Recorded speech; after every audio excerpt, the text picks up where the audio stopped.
I worked on Avengers, Earth's Mightiest Heroes. Oh, so fun. And I was next to Fred Tatasciore. He played the Hulk. Mm-hmm. He took his shoes off, and he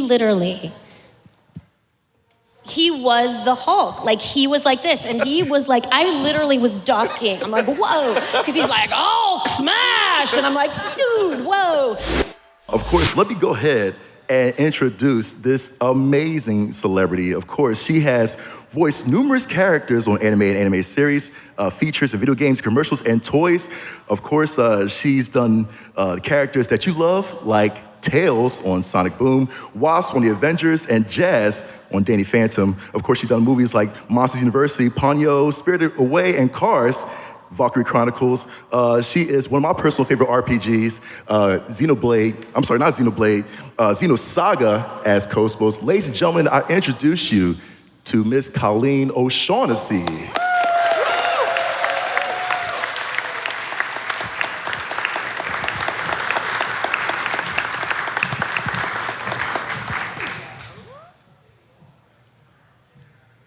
Hey, everyone. Happy Sunday. Happy Sunday, Miss Colleen. How you been? I've been great. Thanks. That's good. How are you? I'm good. Listen, I'm glad you're here. Me too. Thanks for having me. So while we waiting for the rest of the crew, first of all, how are you enjoying TooManyGames so far? Oh my gosh, it has been so wonderful. It's been I can't believe it's Sunday already. It's been a whirlwind, but just amazing. Everyone's so great. It's been fantastic. Yeah. Nice. I know. Is this your first time in the Phoenixville, Philadelphia area? I've been to Philly before, but my sister used to live in Philly, so I've been to Philly before, but not this part of outer Philly. Yeah? No. Nice. I mean, listen, we'll welcome you back. Hopefully you come back. Thank you. I would love to come seriously, back. We appreciate you stopping by this weekend. Thank you. And you've been a joy, especially to all the fans out here. So thank you so much. We appreciate you. Oh, no, thank you guys. Everyone has just been amazing. It's been phenomenal. So thank you for having me. Seriously. Very happy to be here. Let me ask you this real quick while we waiting for a couple of people. Just for those that don't know you personally, like if you can give like a background of yourself, like if you had to explain who you are. I was born, no. How long do we have? I grew up in Michigan. So I'm a Midwest girl. I started out doing musical theater. Hello. As we get everybody else over here. Hi. We were just vamping. Invisibility. Anyway, I started out doing musical theater. Didn't want to do that. Somebody heard me. I just did voices. They just came out. And so somebody said, you need to do voiceover. And I said, yes, I do. So I moved to Los Angeles after I graduated, and I just bothered everyone until they let me do it. And now I do it, and it's amazing. I'm married, and I've got 2 amazing kids, and I have 2 of the best dogs ever on this planet. I am obsessed with my dogs. I friggin' love my dogs so much. And I have 2 kitty cats, one who disdains me, one who loves me, but she's mean. She's really scary. Anyway, that's kind of me in a nutshell. Blah, nice. blah, blah. Nice. Okay, understandable. Now that we have these amazing people, let me go and fully introduce them. Of course, one, they are a classically trained actor and a BAFTA nominee. I'm going to do the whole spiel over again with your recognitions. Your Gang award-winning for the role of Karlach in Baldur's Gate 3. Ladies and gentlemen, give it up for Samantha Béart.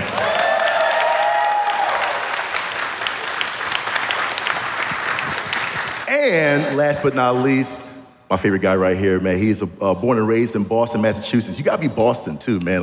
Who's from Boston? Anybody? Boston? Cool. No. You're the only one. Of course, Nick has developed his heavy dramatic style and method acting in films, worked in over 100 commercials, was nominated for an Emmy, and has now taken his physicality, stunt background, and love for video games in the world of motion capture and voiceover. Ladies and gentlemen, give it up for Nick Apostolides. Welcome. As I asked Colleen, how are y'all enjoying TooManyGames? I know it's the last day.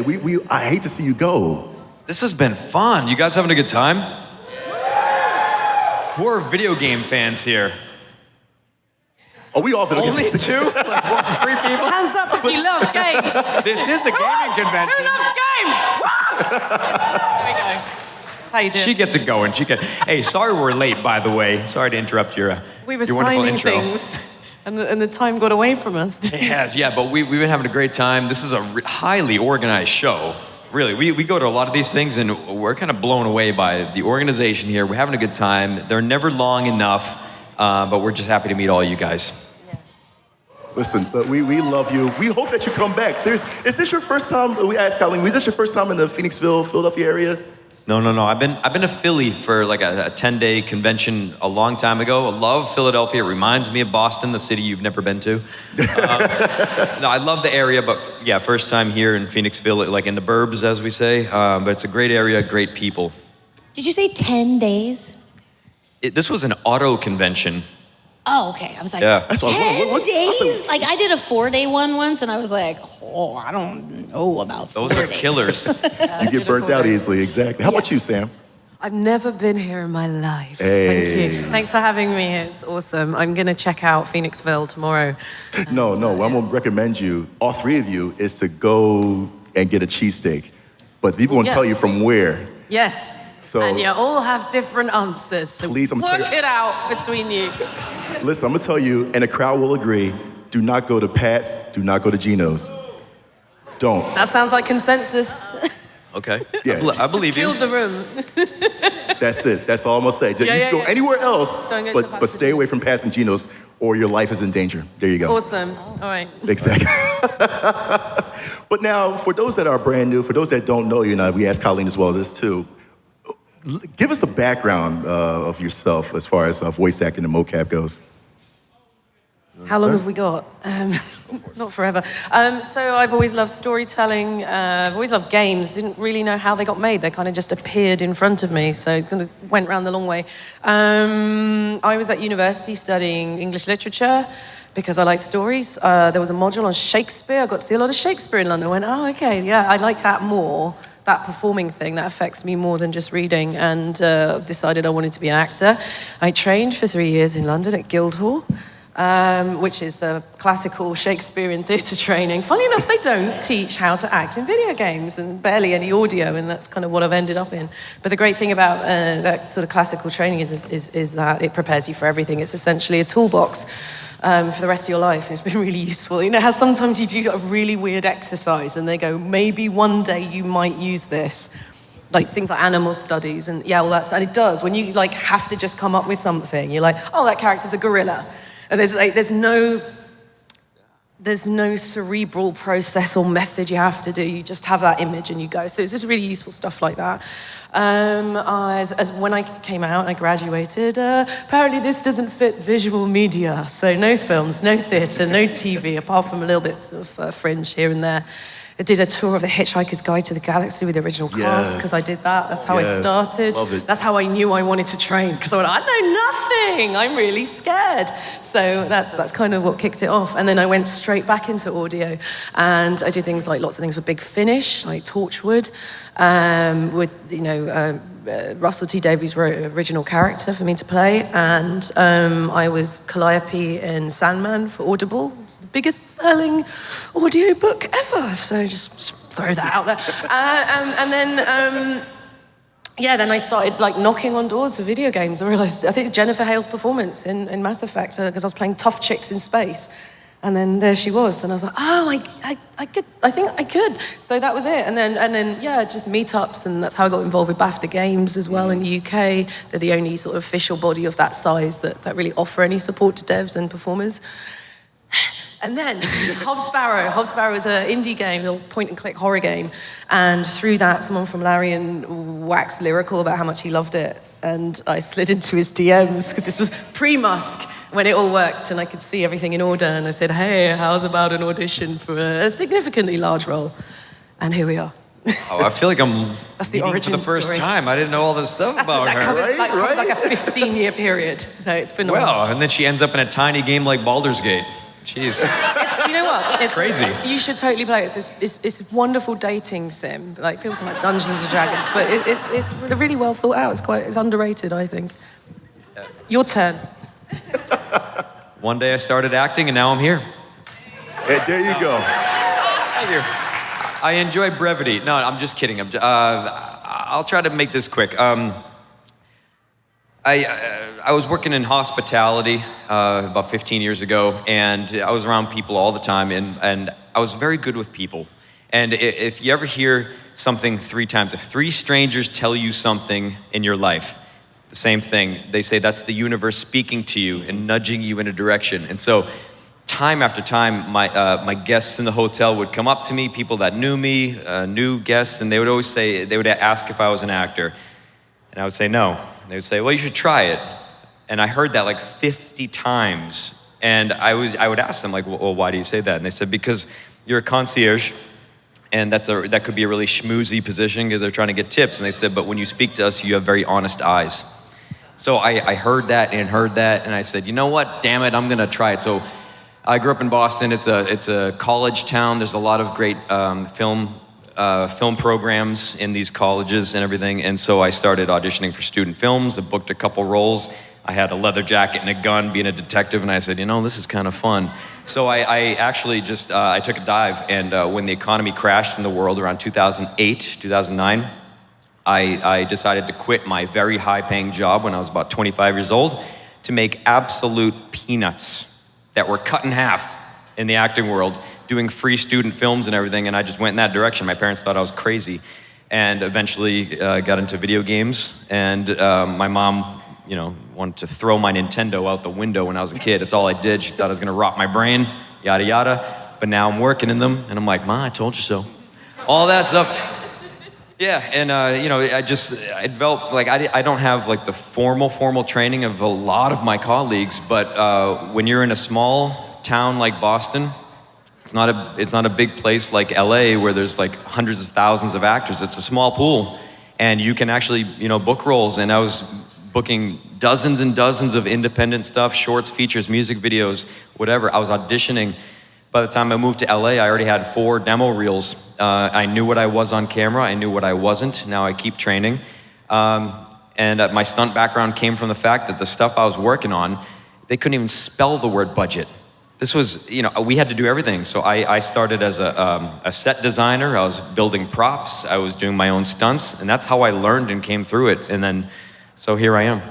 Video games are, you know, the action background really helped me book the roles that I do today, and I work on a lot of military films. I have like military training, stuff like that. So my route into the industry was like very like backwards, but you know, there's no right way, right? But that's great, because training only came in because the opportunities to learn on the job started to decline. So you've actually done it the old school way. Yeah, totally the training was on the battlefield, as I say. And now I'm taking like official like courses, workshops, working with directors, and you just learn along the way. You build that toolbox. And, no, speaking about training, and I know you can go into MoCap, a lot of people have the presumption that, you know, you're supposed to have, if you have, like, let's say, and I remember talking about this with you, Sam, yesterday, like, let's say a couple years in school plays or whatever, you know, is that true? Like, you're supposed to have some sort of, like, you know, drama under your belt, or can you get into it and be trained right there and just kind of, like, know how to, you know, perform, or you know, just especially perform in MoCap? Oh, it sort of covers the whole gamut of movement, doesn't it? Like, I think if you want to do stunts, right, you probably should be a stunt performer first, right, rather than going to the MoCap side. Neil was saying yesterday on the Baldur's Gate 3 panel, he thinks about 20% of the actors coming through had any training or experience. 80% of us had no experience in MoCap. You learn on the job, right? We were standing still. We're playing bipeds. We're playing human beings, essentially. We're not doing weird creature stuff. And I think, again, that maybe requires maybe some dancer training. So again, I think it's always coming in from another discipline with MoCap. I wouldn't be too... MoCap is kind of the format, isn't it? Not the origin of it. So, I mean, there's just so many people out there that will take your money, right? They quite happily take your money. If you want to try on the suit or something, brilliant. But they're not going to teach you how to act. And I think that's where maybe if you're thinking about training, that's what you should be thinking about first. Don't worry about the formats, right? What do you think, Colleen? Oh, definitely. Unfortunately, I I have not gotten to do MoCap yet. I've wanted to. The closest I've come is the cap on the head. But yeah. So you've done facial capture? Is that what you're saying? No, just sorry, that got really loud. Just the crazy cap not the dots, just the cappy thing. I'm like, oh, that's fun. How many people this thing has been on your head? I'm not a total germaphobe or whatever, but I started bringing my own headphones long before COVID, just because I have a thing about smells, and I don't want to smell like everybody else's product or their sweat, because gross. So I always brought my own headphones, and then they put this thing on my head, and I'm like, okay. You're going to love MoCap. Other people No, but I really do want to do it. I really do want to do it because I don't know. It's just one of those things. And every one that I've auditioned for, I'm like, I can be 5'5". I'm just not, it just was never the right thing. The weirdest ones that I've auditioned for is because I do a lot of kid voices and boy voices, and they wanted. They obviously weren't going to, probably use my person, but maybe they were going to do. It was going to be facial capture, but it was for a boy, and they had us do an on-camera, a self-tape audition, and I was like, for a boy, but that's weird to me. That's weird to me as well. Yeah, you don't need to see my face. You just need to hear what I can do so that was. So very, and I watched it back, and I'm like, I redid it so many times, but I'm like, I look how I look. I don't look like a boy, so it was just, anyway, so that's awkward for me. But yeah, I would, my guess would be that the acting training is what you would need more than necessarily because from the friends of mine that have done it, there's a lot, there's blocking, there's depending on what you got to learn the weapons and all that. You go into the gun range and stuff and learn all that stuff. But anyway, depending on the game. But I would say it's a matter of time. I'm sure there'll be a point where I hope so. I would love to. I told my agents, I was like, this year I'd like to do a MoCap.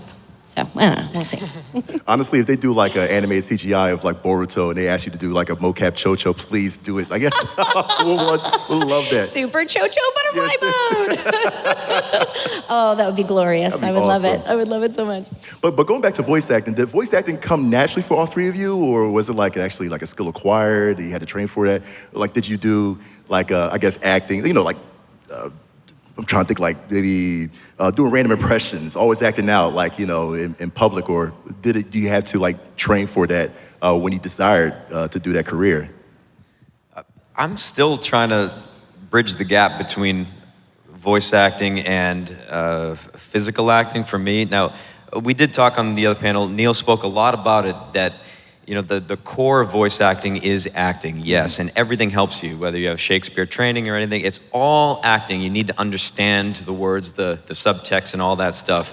But for me, I always began as a physical actor on camera, and I have just learned that I'm I'm more of a stoic and nuanced actor, whereas I say a lot with my body, the nonverbal stuff.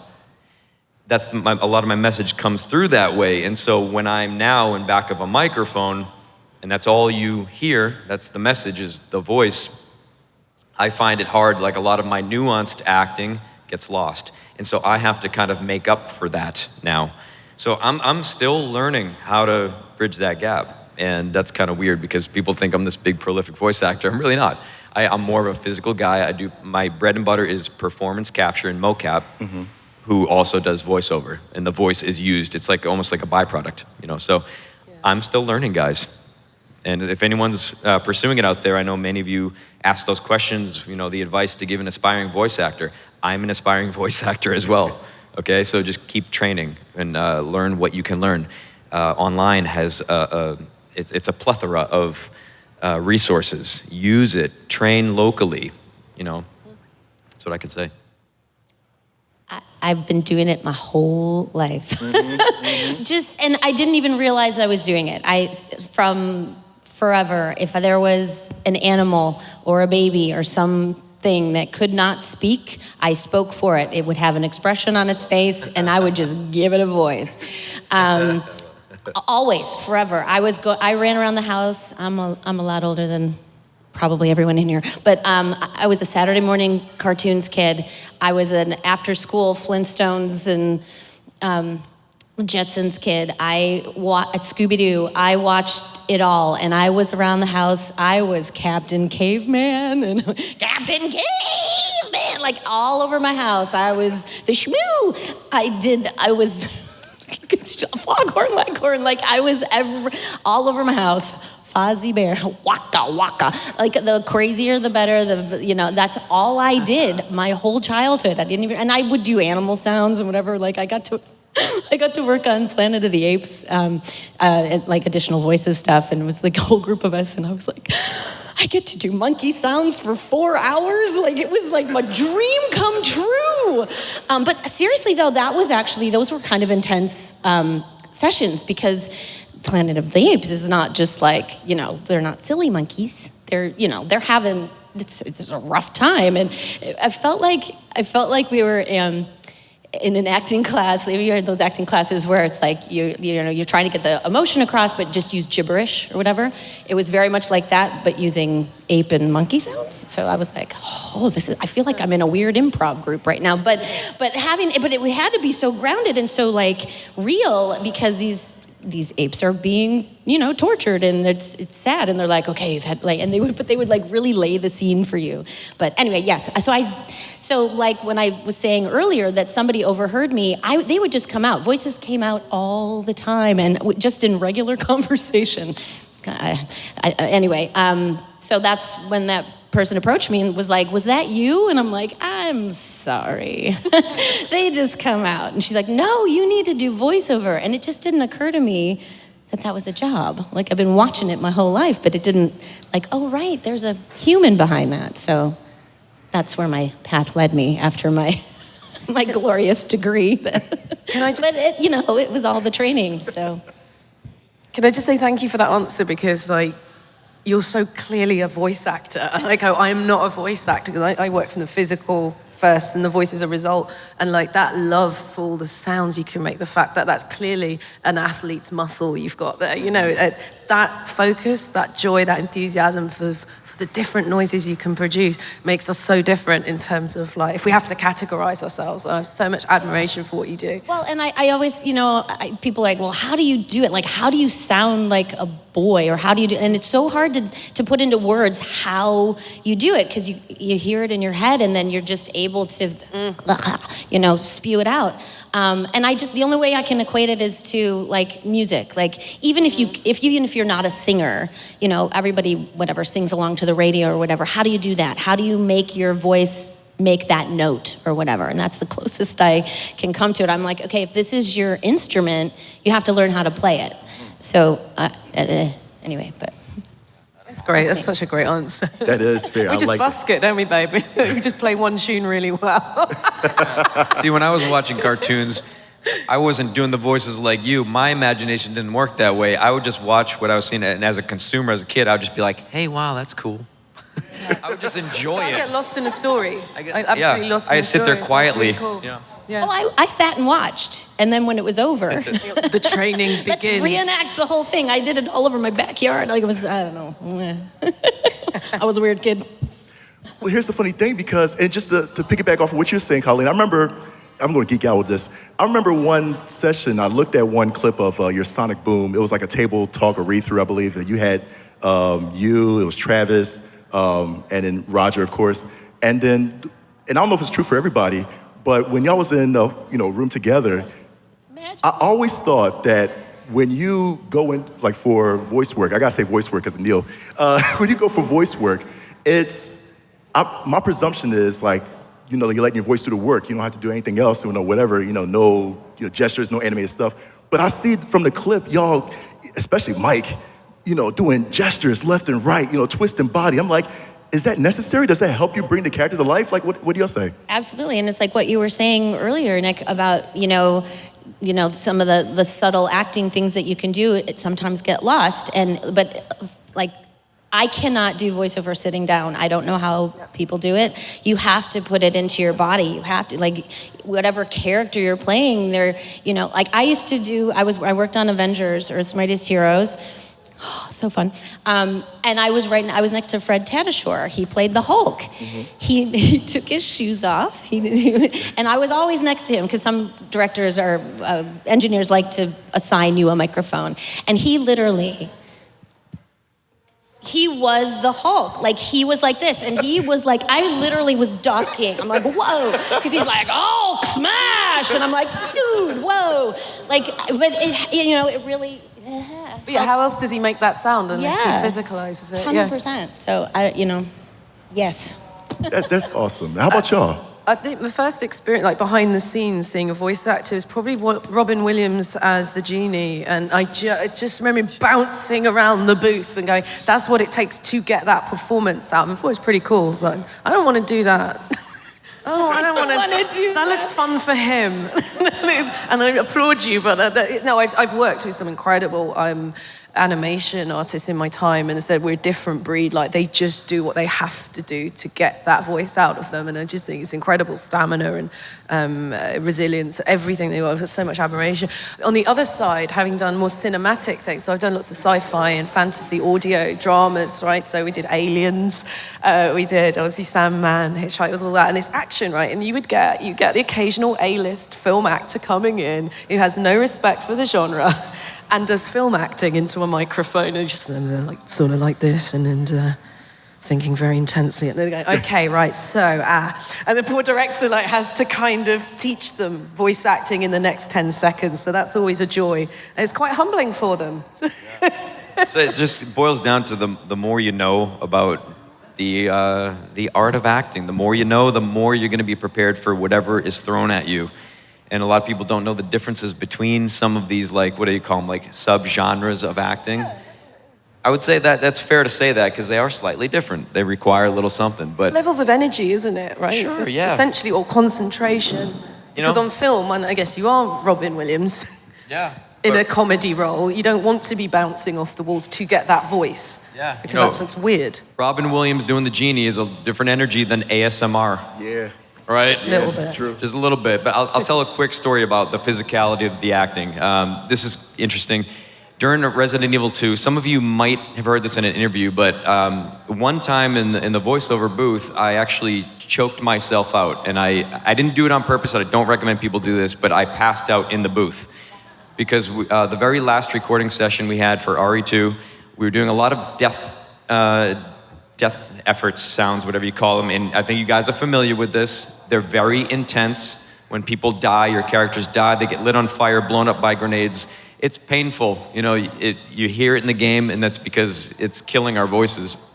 We try to do it safely, and I was a bit newer to the whole world of video games and voice acting, and we were making brutal deaths, and the very last one, I was getting really tired, my endurance was going down, my stamina was going down, and the director said, all right, we got one more death. Let's go all out, then we'll go home, wrap the game, and we're good. I said, okay, let's give it hell, And he's like, all right, imagine Mr. X is grabbing you by the neck, he pulls you up, your life bar is going down, he impales you with his claw, and with your last breath, you just kind of die. Blood curdling, you name it. He's like, let's go for it.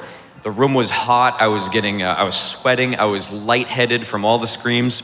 And so what I did was, talk about physicality, I grabbed my neck, because I thought it sounded better,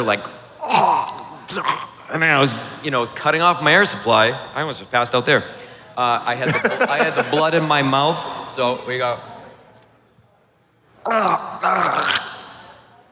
like that, but times 25.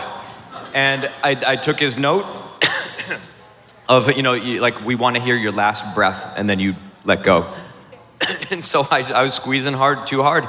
All of a sudden, the world went black, and my body went like this. And I crashed in the back of the booth, hit the wall, fell down, and he thought it was part of my act. He thought I was just, he thought I was method acting, and he goes, Nick? And then my face was white, my leg was shaking, and he realized that I wasn't kidding around.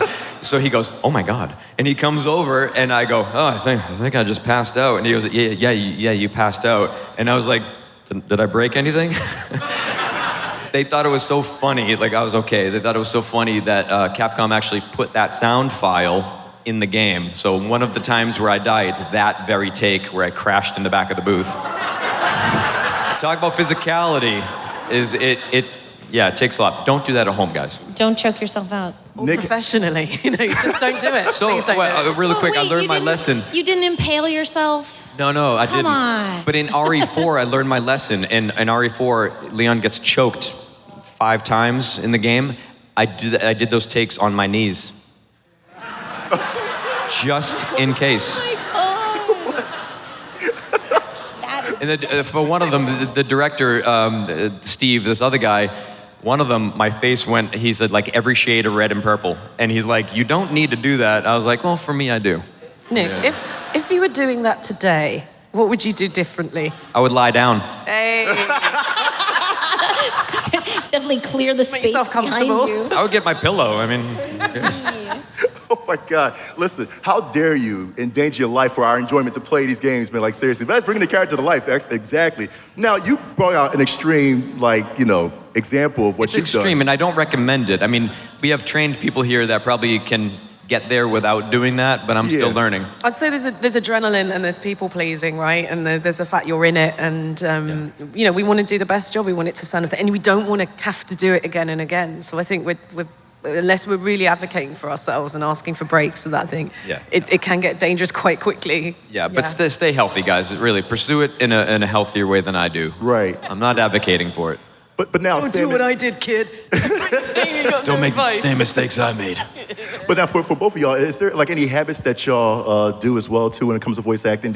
I've seen people like put their Nick was talking about putting their fingers on their necks or like grabbing the back of their head. Do y'all have any like habits that you do as far as bringing your character out that you go to? I would say.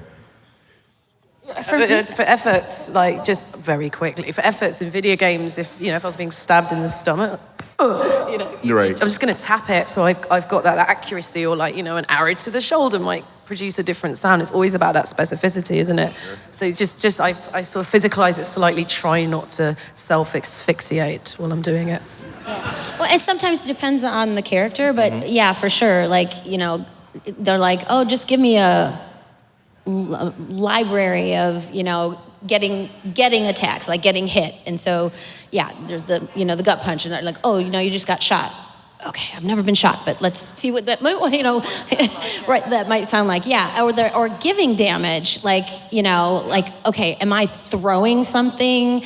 Am I punching? Do I have what do I have? How am I giving this damage? Right. So having all that information is helpful. And so if you're throwing something, and sometimes they want to double, and you pull it back and then you throw it, but and don't wear jingly bracelets. I learned that a long time ago. Don't wear loud clothes or bracelets. But yeah, you put it in your body for sure. But those ones where now you're being electrocuted, death by shooting, death by the choking, the gurgling, drowning.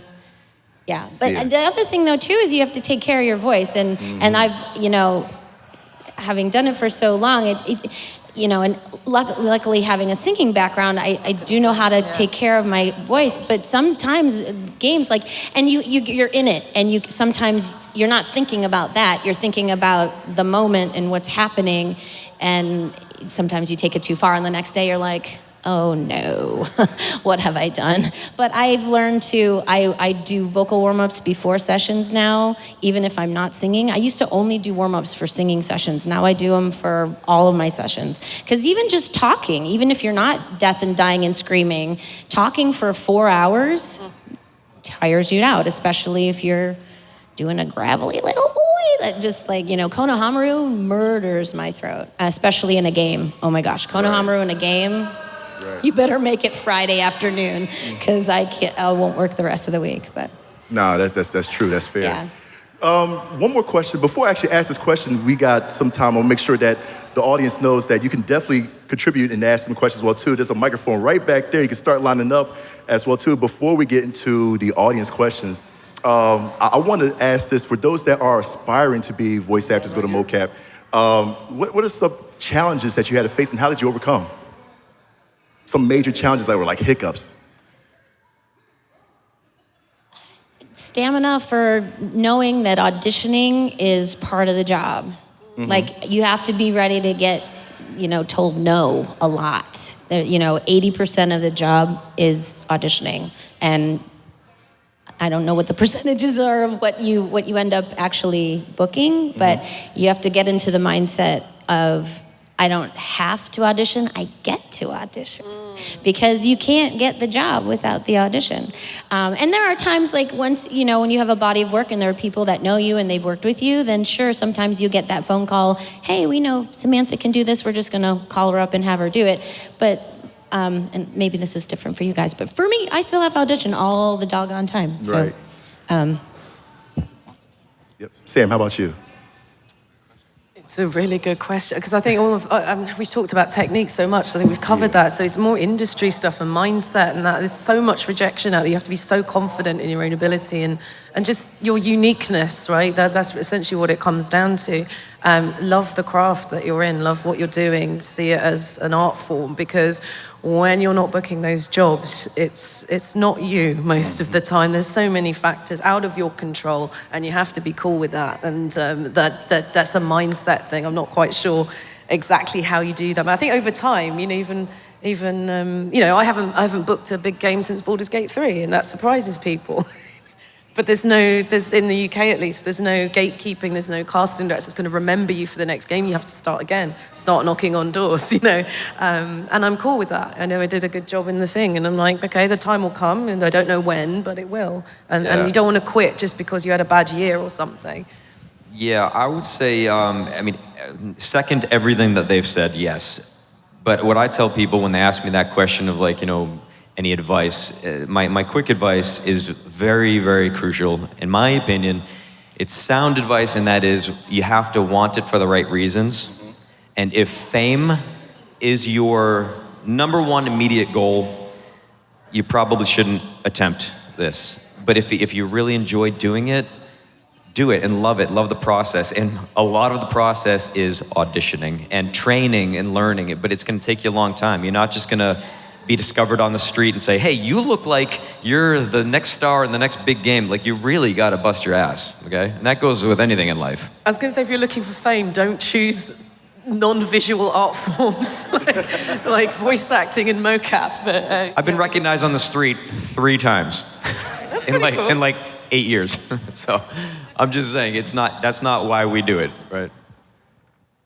That's fair too, Nick. So we're going to have some questions from the audience, and of course you can come up and. What's up? Hey guys. Hello. So for each of you, is there a specific franchise that you hope to MoCap for down the line, and that can also apply to you, Colleen? What you got? Like any. That's it. That's my answer. We don't get to pick and choose most of the time, but I like news stories. I would say if I'm going to a franchise, all the best roles have been taken, right? So. For me, Mega Man. I like old stories too. Yes. Star Wars. I would love to do anything in the Star Wars universe. I don't care if it's MoCap or not. Awesome. Thanks, guys. Excellent question. Good, quick question. I like it. Just wanted to know, and this can go for all 4 of you, what's been your guys' favorite show recently? Something that you'd recommend to everyone here to watch? Oh. I'm looking forward to season 2 of Severance. I'm heard it's good. Oh, that's good. That's good. Workplace misery. That's sort of my thing. So. I don't really watch a lot of TV. I'm gonna think about this. Nick, you don't watch no TV? was good. If you haven't seen that, bit of Star Wars. I'm trying to remember what the heck. Most all my free time goes to video games. We're really busy people.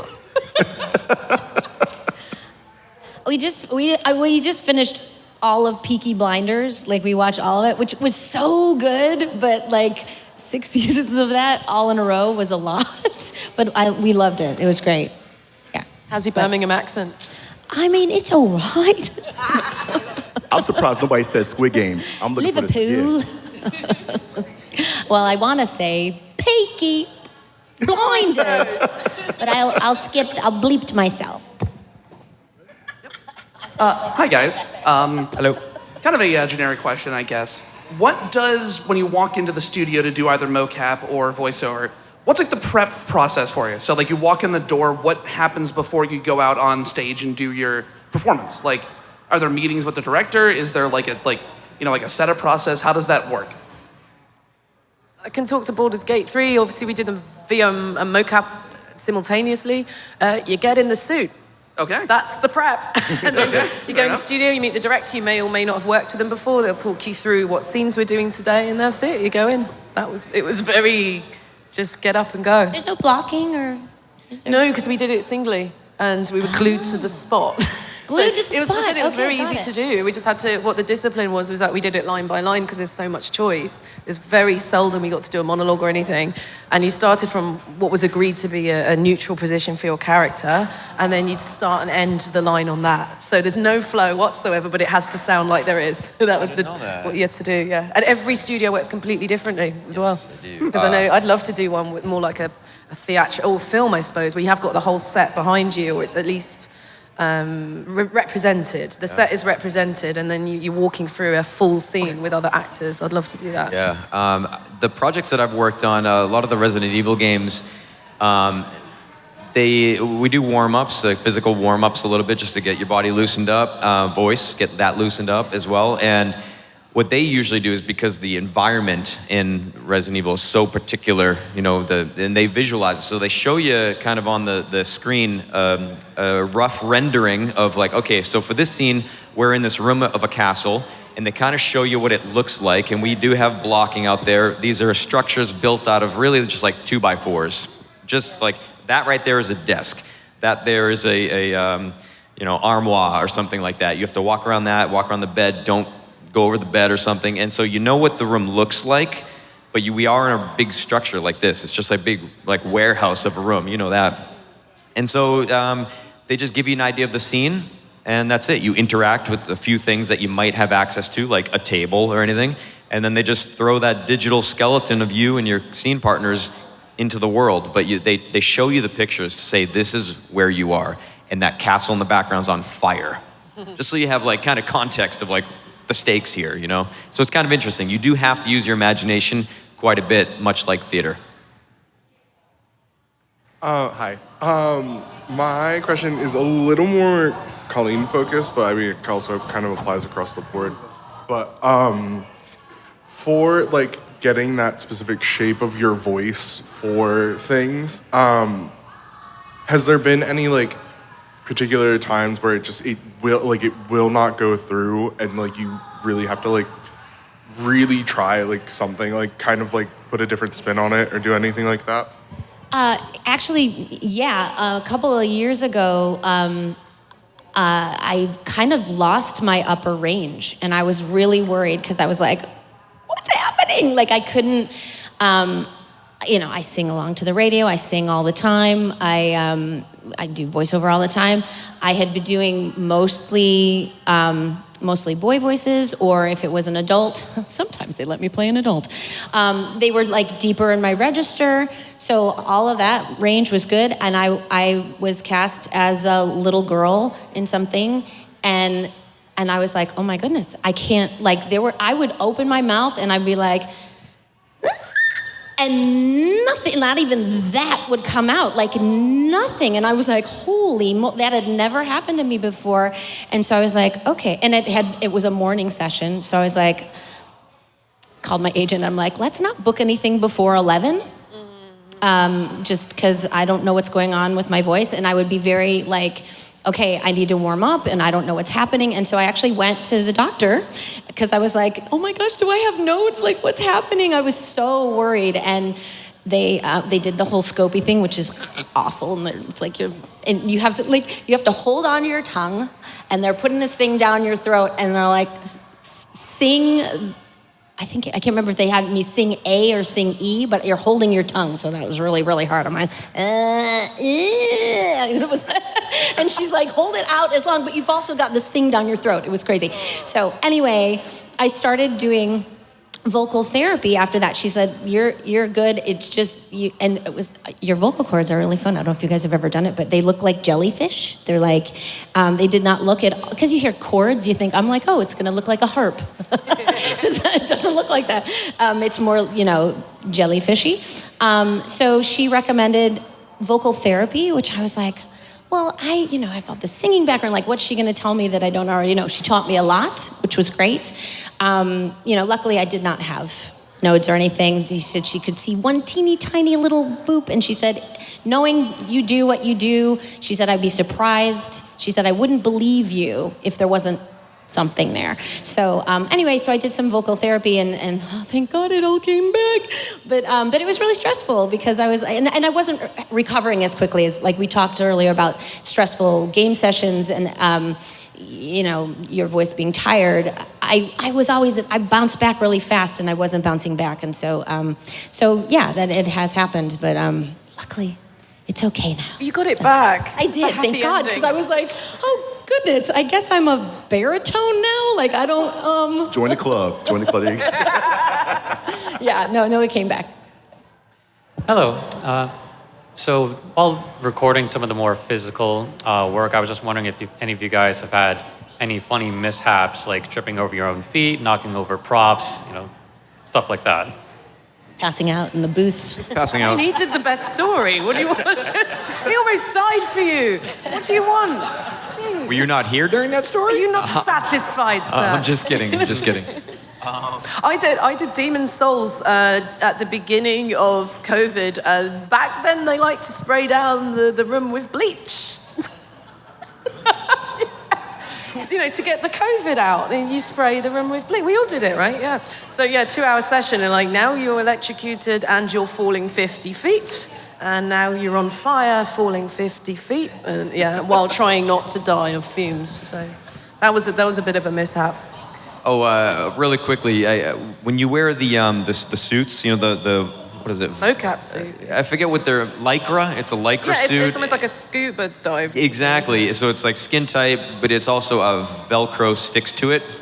And we are covered in these Velcro little balls and everything like that, and they're very sticky and they come off easily. So if they touch other lycra and other people, they want to jump to the other person or stick you guys together. And so anytime you have physical contact with another actor, like if you're picking someone up, hugging them, whatever, sometimes you stick to each other. So you do a perfect scene, wonderfully acted, your best take ever. You go to hug them, say, it's gonna be okay. And then you try to separate and you're like, take ruined, do it again. It's like, oh, damn it.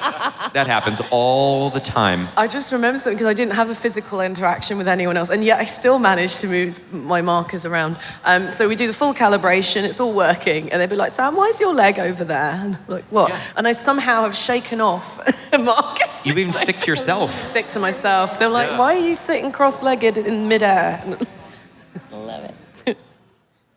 Hi, for all of you, what was your most emotional scenes that you guys remember from any projects that you've done? I think mine's quite well known from Baldur's Gate. There's a big scene where we get to get a bit of revenge on someone who's wronged Karlach, and there's a scene after that, and I was very ready for that to happen because, looking at her arc, it was clearly someone with PTSD for me, and we talked about that, everything, the jokes, the banter, everything was always rooted in trauma. It's what people do. Watch out for the ones who make jokes all the time. And so I was so ready for that scene when it came up, and lovely Josh Whedon, who was phoning in from home actually for that scene, he just talked me through just all the stuff that she's been thinking, all the stuff that she's repressed in the back of her head. And that was a black hole in my chest called Nothing. And we named it, and it all came out, and we did it in one take. It's pretty good. And it's one of those things where you're like, if I don't enunciate this, we've got to do it again. So I just had to really make sure that I was clear, because I was like, this isn't going to happen more than a couple of times. It was pretty cool. But aren't those scenes the best, though? Oh, so cathartic. And to do a monologue as well. I wasn't doing it line by line, which is great. Yeah. What about you guys? I can't think of one from a game, because you're either dying or, that's emotional, I guess, but then you're dead. The first one that popped into my head was, did anybody watch Naruto? Anyone? Yeah? Okay. So, Asuma. Yeah, both Konohamaru and Ino, and I had to do both of them, I think, in the same day, and it was just, it wrecked me. I'm like, Asuma!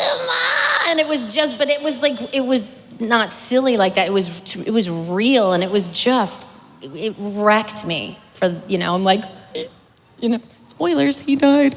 But yeah, no, that's the first thing that popped into my head. That, and then this wasn't like super duper, but the scene in the Sonic movie when they're sitting by the fireplace, and he's like, you know, really, we're friends, and he's like, well, you know, you were weird. Maybe being weird isn't so bad. Like, that was such a touching moment, and I actually got to work with Ben Schwartz on that. I was in my closet in Burbank, and he was in Vancouver, and but we got to work together, and it was such a beautiful moment in the movie. But it was also that since we got to work together, I think that made it even that much more. Anyway, those are mine. And for me, death scenes really hit hard. I would say what stands out in Resident Evil 2 is when the kendo scene in the courtyard when he has to put down his daughter. That was a very, very dismal scene, very emotional. It was so quiet on set that day. And the late Ken Lally did an amazing performance as Kendo. That's a heartbreaking scene for me. And also when Luis dies in 4, sorry if I spoiled that. I was going to say, you're full of spoilers, aren't you? People die in this game. It's been about a year and a half. I didn't play it yet. People die in this game. It sounds awful. It's been about a year and a half, sorry guys. But that scene was crushing, like on set. Again, it was very quiet, and like the air had the sadness in it, and so we knew that was going to be a powerful scene. That's a good question. Hey, so what advice would you give to someone especially dealing with the anxiety of trying to get into this industry, and kind of the voice in your head telling you you're not good enough? I mean, it's kind of been covered a little bit with what to be prepared for mentally for, if you do go after this career. We spoke a lot about that as just want it for the right reasons, be prepared for it. I wouldn't call it rejection. It's not rejection when you're auditioning, say, 50 times and you book 2 roles. It's pretty normal, isn't it? That's the thing. That's the going rate, guys, all right? So if it takes you a couple years to get traction, welcome to the club. That's not an anomaly, all right? So really just have patience, have grace with yourself, and trust yourself and want it for the right reasons. Go on. I'll try and briefly summarize. We touched on this yesterday in the Baldur's Gate 3 panel, which is, I think a lot of that sort of anxiety will come from placing too much on external validation. You want to get rid of that as soon as possible, because that's not going to help you in life. And I would recommend any sort of self-compassion therapy or meditation, and just cultivate that friendly voice in your head, really. I think it takes a bit of work, because we all do it to ourselves. We all call ourselves names and things, and it's a real effort to get out of that. It's not helpful. 100%. And the only thing I would add to that is, like Nick said earlier, you have to love it. And if you love it, do projects with your friends, write your own things, create characters, and keep finding the fun in that. Don't put so much pressure on yourself to make it happen overnight, because it's not gonna. Reality, it's not gonna happen overnight. It's just not going to. And also have other things in your life that you love. Whatever that means. If that's just sitting and reading a book or hanging out with your dogs, that's what I like to do. I like to hang out with my dogs. But you know what I mean? Have other things that fulfill you as well. And love it. You have to love it. It shouldn't be a chore. It shouldn't be work. It shouldn't be, it is work, but it should be satisfying work, if that makes sense. Mm-hmm. Yeah. Okay, we got one final question. Go for it. Woo! No pressure, right? Thank you all for coming out today. And from one theater nerd to another, what was that one thing that made you realize this was right for you? What was that thing that said, this is where I should be? If only life was that easy, huh? I think for me, it's just a series of steps. I wouldn't say it was one moment. Sorry, it's a boring answer, but it's the truth. Yeah, I think over time, you go, okay, it's like testing the water, and this feels good, this is all right. And I think, just to follow up on what you were saying, it's if you realize that you have got something, even if that is through doing unpaid projects with your friends, realizing you actually have that talent and believing it, I think you're gonna have a lot of a better time of it. But did anyone have like a one moment? So many steps. Oh gosh. Probably when, I don't know. I'm gonna just go with when I got an agent pretty quickly, but I didn't get a lot of auditions. And like I had this same, there weren't a lot of auditions happening, and he sent me out on one. Back in my day, they used to do what they called hip pocketing actors. I don't even know if they do that anymore, but they used to like, okay, we're gonna represent you, but we're not gonna sign anything yet. We're just gonna kind of give it a go and see what happens. And I was like, okay, well, at least he's gonna send me out or whatever. And one of the first auditions that he did send me out on, I went to producers. And I was like, well, that's gotta be a good thing, right? And then he signed me, but then it was crickets. Mm-hmm. So I was like, okay, this is great. And I used to make up reasons to call or whatever. And so then I reworked my demo and I got another agent after I did all this targeting, steps. But then I got another one, and as soon as I got this new agent, they put me in the booth at the meeting, which I was like, what is happening? This is awesome. I went in the booth, and then so with the first agent, if I had maybe 8 auditions the entire year, which is not enough, I had 8 the first week with the new agent, and so I think that's where I was like, okay, I think we're good. It'll happen eventually. And it did, but it was still another at least a year before I actually got paid for something. And for me, I would say my entrance into video games, I think that was a turning point for me. I had been an actor for many, many years. Before that, I had done well over 100 or something projects on like TV and film in that realm.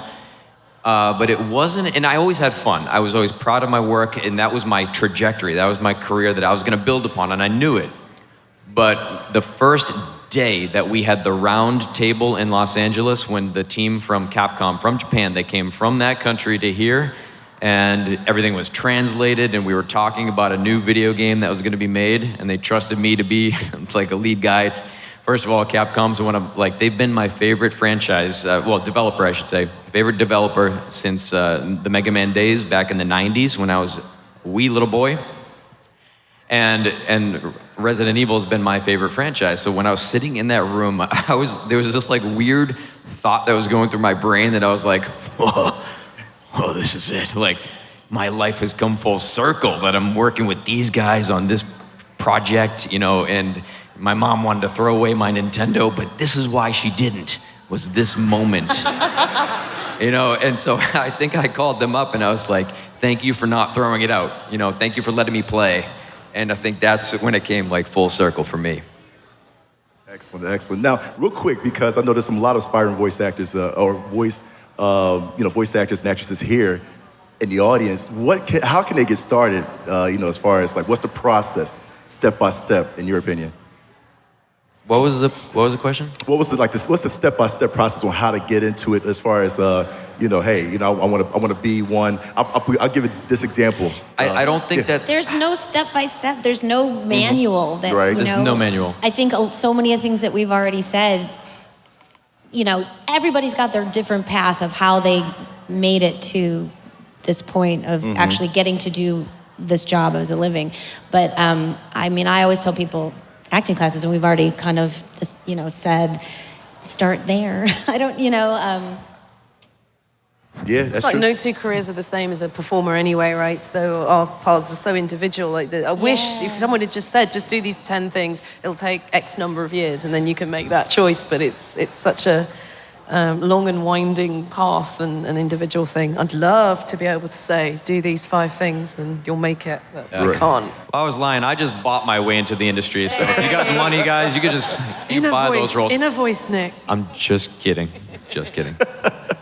One final question real quick, because it's like, is it hard to like follow behind somebody as far as like, for instance, for you, Colleen, I know when you got to Tales, I know it was probably after, I believe Kate was doing Tales well too. Like trying to imitate that example, was it hard trying to do that, or especially for anybody else as well too, like following behind somebody on a character, or do the director let you have free roam and say, hey, go ahead, be your own person, just go free. Like how was it for you, Colleen?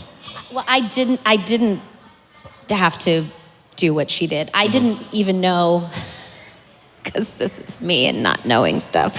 I didn't know that Kate was Tails before. So I'm auditioning for Sonic Boom, the show, and I auditioned. I got a callback. At the callback, who's in the waiting area but Kate Higgins? And I didn't know that she was Tails previously, So we're sitting and we're chatting. I've known Kate for a long time. We're talking about our kids. We're just hanging out, and somehow it came up that she was there, called back for Sticks, I think, and I was called back for Sticks and Tails, and she told me that she was Tails. I'm like, oh my goodness gracious, I am not going to audition for your part. She's like, she kind of gave me her blessing. She was like, no, we've talked. They don't want me. It's all good. Please, you do it. So I went in and I did my callback, and then I got it, which was wonderful. I didn't know it was coming with the games. We actually did a game first. And then started the show. So there was never you need to do more Kate. Mm-hmm. We need a little more Kate in here. There was none of that. It was because I didn't know, and I hadn't listened to what she had done before my audition. The sides came in, I did my audition. Yay, they picked me. So I didn't have to do that, which there is a lot of pressure that way. I mean, I know, like, even if you're trying to do a voice match for somebody else, because you're not that person. It's really hard to know, like, their instincts are going to be different than your instincts, and so you can come really close to sounding like them, but it's so hard to, you can't put your brain inside of somebody else's brain or put theirs inside of yours. It's tricky. So I luckily have not had to do. I've done some voice matching, but I haven't had the pressure of doing that. Gotcha. Yeah, that's fair. Well, listen, I appreciate y'all being here so much. Thank you so much. First of all, can we give a round of applause to Nick Apostolides, Samantha Béart, and Colleen O'Shaughnessey? Thank you so much for being here. You are amazing. Thank you, guys. Thank you as well. Yeah, thank you. I appreciate it. And thank you guys. Thank you so much for having us.